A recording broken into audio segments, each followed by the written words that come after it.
I walked into the wrong hospital room, and a woman who was dying looked at me like she had been waiting her whole life for someone to notice she still existed. That moment changed everything.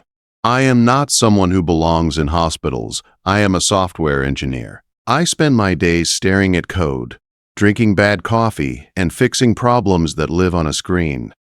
I hate the smell of antiseptic. I hate the sound of machines beeping like they are counting down time.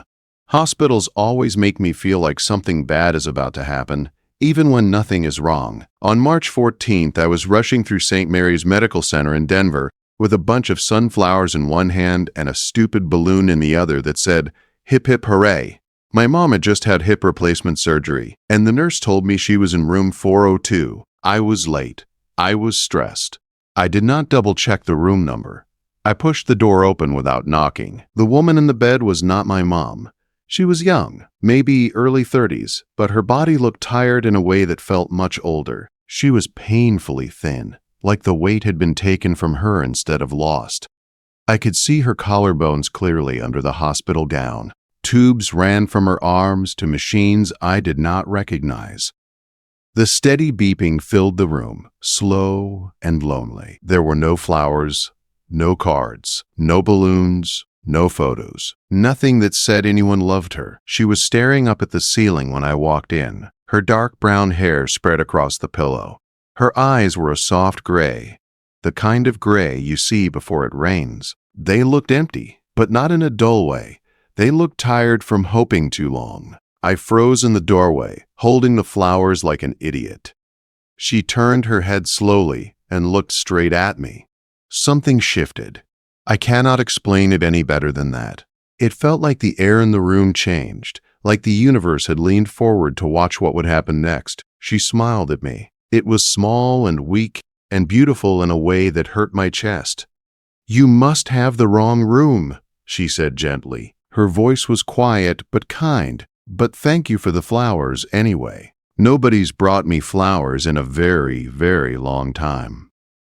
Her eyes moved to the sunflowers in my hand like they were something rare. When she said the word beautiful, her voice cracked like she had forgotten what beautiful things looked like. "I'm so sorry," I said quickly. "I'm looking for my mom. She's supposed to be in room 412. She nodded slowly. "This is 512, 5th floor. 4th floor is one level down." I should have apologized again and left. That is what a normal person would have done. But my feet did not move. The room felt heavy, empty in a way that pressed against my skin. "Do you have any visitors coming?" I asked before I could stop myself. She shook her head. "No," she said softly. "Nobody's coming. Nobody's been here in 23 days. I've been counting. 23 days. She looked away for a second, then back at me. "I don't have family anymore," she continued. "And my friends stopped coming about 6 months ago. I think watching someone die is too hard for most people." She said it calmly, like she had already made peace with it.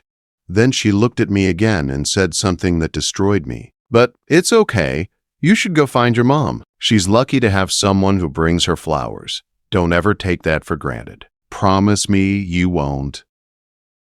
A dying stranger was worried about me taking my mom for granted. Before I could think, I held the flowers out toward her. "Would you like these?" I asked. "My mom has a whole garden at home. She won't miss them." Her eyes filled with tears instantly. "No," she whispered. I couldn't. "Please," I said. "I want you to have them." Her hand shook as she reached out and touched the petals, like they might disappear if she held them too tightly. "These are the first flowers I've gotten since my wedding," she said quietly. "That was 6 years ago. 6 years and 14 days. She knew the exact number. "I'm Emma," she said after a moment. "Emma Mitchell." "Daniel," I replied. "Daniel Taus." She smiled again, a little wider this time. "Thank you for seeing me," she whispered. That last part almost broke me. It was so quiet, like she was used to being invisible. I placed the flowers on the small table next to her bed. That is when I noticed a children's book lying there, worn and creased from being read too many times. "What are you reading?" I asked. "Where the Wild Things Are," she said. I've read it 100 times. I used to illustrate children's books. I made one about a little girl who could paint her dreams into reality.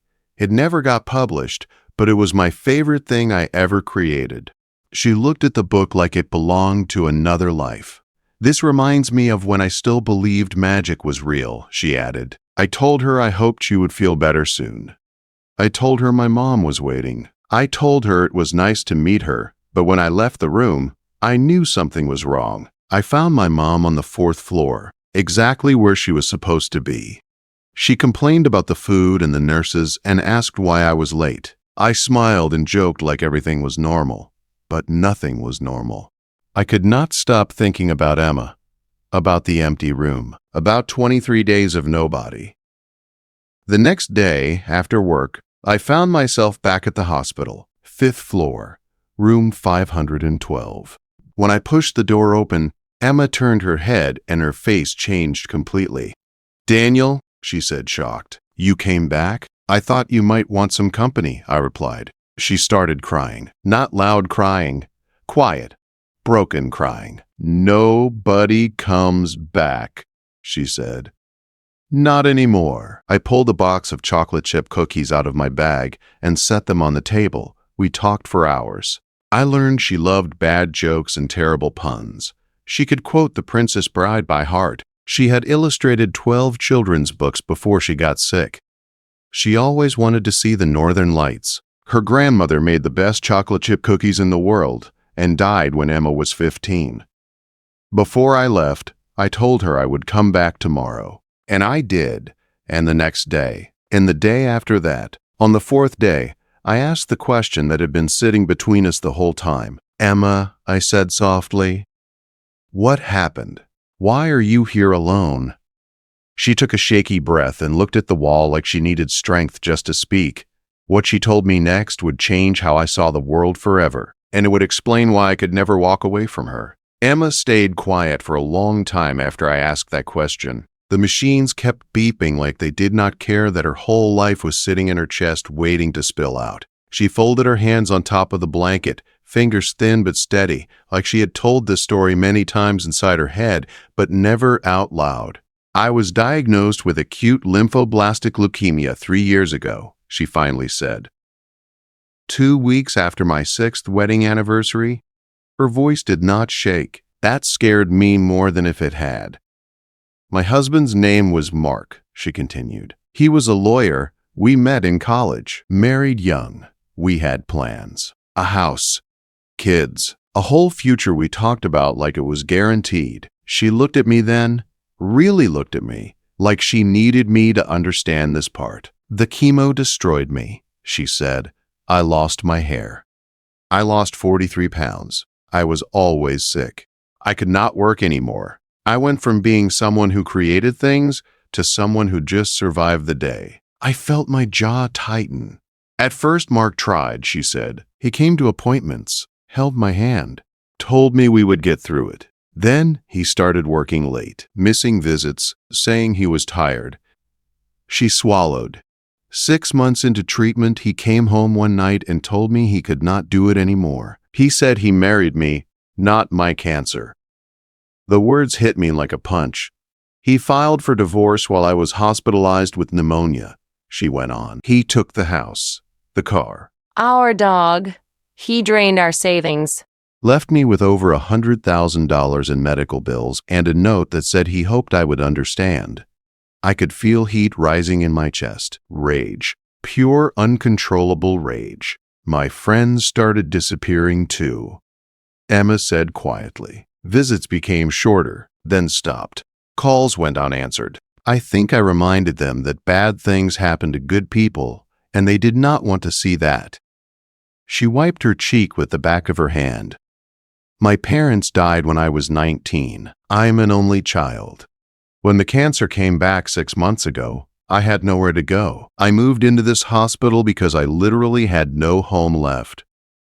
She looked around the empty room. "I've been here 4 months and 23 days, she said. "You are the first person who has visited me who wasn't being paid to be here." I could not speak. I could barely breathe. "Emma," I said finally, leaning closer to her bed. "You are not alone anymore. I'm coming back.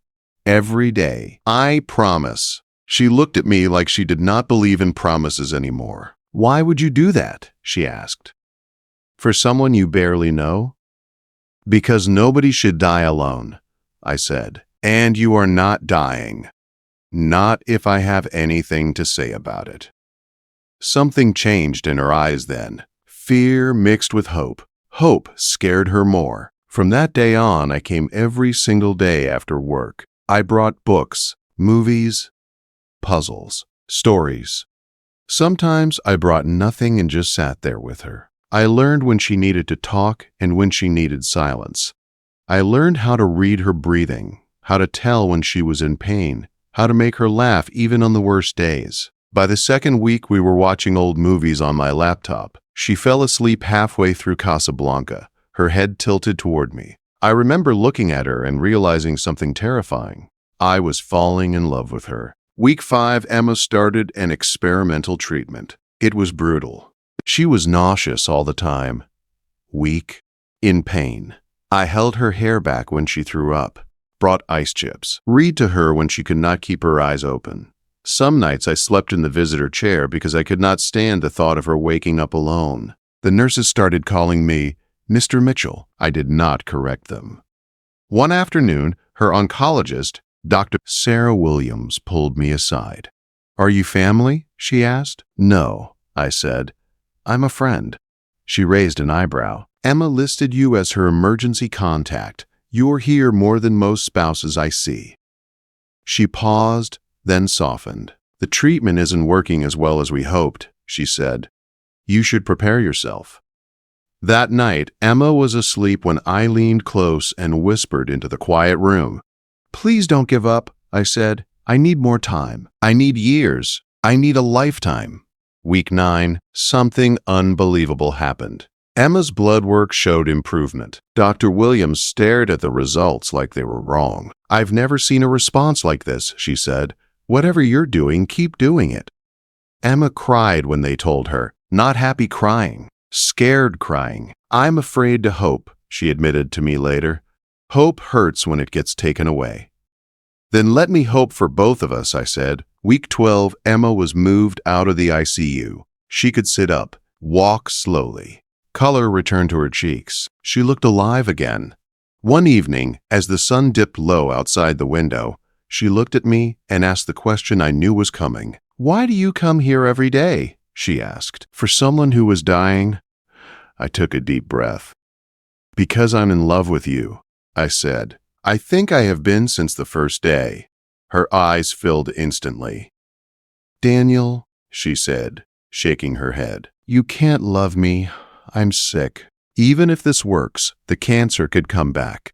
You should be with someone healthy. You are my future," I said, "however long that is."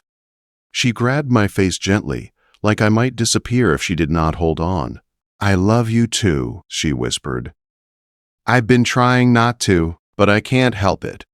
I kissed her then, soft, careful, like she was made of something fragile and rare. And in that moment, I knew my life had already changed forever. But what neither of us knew yet was that the impossible was just beginning. By the 5th month, the word dying stopped being whispered in Emma's room. The scans came back on a quiet Tuesday morning. Dr. Williams walked in holding the folder like she was carrying something fragile and holy. She did not sit down. She smiled, and I felt my knees almost give out. "Emma," she said, "your scans are clean, completely clean. The cancer is in full remission." For a second, the room went silent. Then Emma let out a sound that was half laugh, half sob. She covered her face with both hands, shaking, like her body did not know how to hold that much relief all at once. I wrapped my arms around her, and we cried together like the world had just been given back to us. "It's a miracle," Dr. Williams said softly. "I don't use that word often, but this is one." 6 weeks later, Emma was discharged. She stood in the doorway of the hospital wearing borrowed clothes, holding a small bag of her things, looking terrified. "I don't have anywhere to go," she admitted quietly. "You have my place.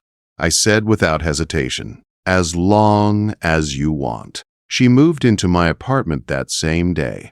Life became simple in the best way. I worked from home.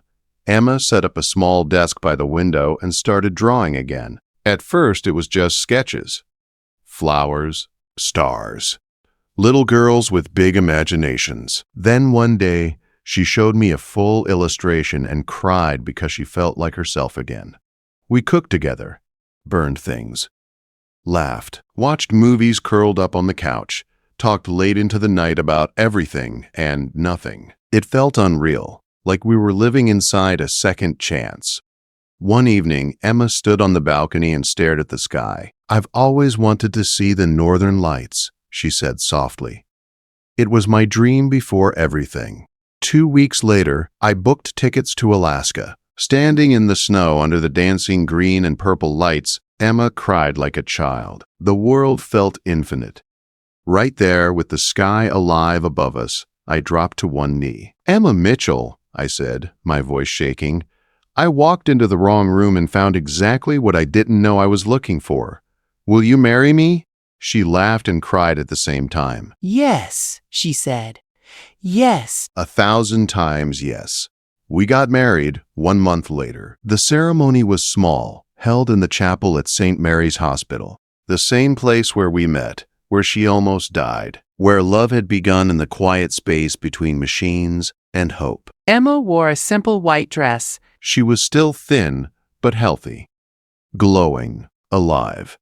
My mom sat in the front row crying. Dr. Williams was there. 3 nurses, a few close friends, people who had witnessed something impossible. When the officiant said, "You may kiss the bride," I kissed Emma like she was air, and I had been holding my breath for years. The reception was in the hospital cafeteria because Emma insisted. "This is where it started," she said. "Where I was dying alone, and you showed up with flowers." She stood to speak, hands shaking just a little. 3 years ago," she said, "I prayed to die. Being alive and alone felt worse than being gone. I had given up completely." She looked at me, eyes full. "Then Daniel walked into my room by mistake and came back. Every day, he saw me. He chose me. He loved me when I couldn't love myself. He didn't just save my life. He gave me a reason to fight for it." She stepped into my arms, and I whispered that I loved her forever. We thought that was the miracle. We were wrong, because the greatest one was still waiting. 3 years passed quietly, the way real miracles often do, not with fireworks or headlines, but with ordinary mornings and shared coffee and laughter that still surprised us. Every appointment ended with the same words from her doctors, spoken with disbelief and a smile. Unprecedented, remarkable, miracle. Emma went back to illustrating full-time. One of her publishers took a chance on her again. Her new book was about a little girl who got lost and found magic in a place she never meant to be. On the first page, the dedication read, "For Daniel, who got lost and found me." We bought a small house in Boulder with a big backyard. Emma filled it with sunflowers. She said they reminded her of the day everything changed. The day a stranger chose to stay. Then one ordinary afternoon, Emma sat across from me at the kitchen table, hands shaking, eyes wide with disbelief. "Daniel," she whispered, "I need you to sit down." I laughed nervously. "You're scaring me." She slid a small white stick across the table, positive, against every medical expectation. After all the treatments that were supposed to destroy any chance, Emma was pregnant. We cried harder than we did at the hospital, harder than we did on our wedding day. It felt like the universe was laughing gently at us, reminding us that hope can survive anything. Our daughter is due in 5 months. We are naming her Grace, because grace is what met me when I walked into the wrong room. Grace is what kept Emma alive when she had given up. Grace is what turned a mistake into a life. People ask us how it all happened, how you fall in love with a dying stranger, how someone survives when the odds say they should not. I tell them the truth. I don't know. I walked into the wrong room. One door, one mistake, one choice to stay. And it led me exactly where I was supposed to be. Sometimes the wrong turn is the right path. Sometimes getting lost is how you find everything. Sometimes the greatest love of your life is waiting in a place you never meant to be. Emma was dying alone in room 5112. I was a stranger, with flowers meant for someone else. 8 months later, she became my wife. And every single day since, I thank God I got lost. Because sometimes miracles look like mistakes. Sometimes love saves lives. And sometimes the wrong room is exactly where you belong.